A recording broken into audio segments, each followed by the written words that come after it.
لا تستغربون إذا أقولكم هاي أطيب كيكة جربتها. تعالوا خلي نسوي كيكة بنكهة البرتقال متكونة من 3 طبقات. من صدق إدمان، أنصح الكل يجربها وأبد لا تفوتوها. نبدي بالمكونات ونقول بسم الله. بالبداية راح نحتاج 3 بيضات بدرجة حرارة المطبخ.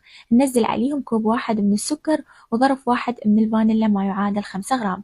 نخفقهم بالخفاقة الكهربائية منا لما يصير القوام مثل الكريمي. هسه حبايبي راح نحتاج كوب واحد من عصير البرتقال الفريش ونص كوب من الزيت النباتي. هسه ننزل ملعقة كبيرة من الخل الأبيض حتى نتخلص من الزفرة تماما، وملعقة صغيرة كلش من الملح. نمزجهم كل زين بهذا الشكل، ومن بعدها ننزل الدقيق. راح نحتاج كوبين من الدقيق، وضروري الدقيق يكون منخول سابقا.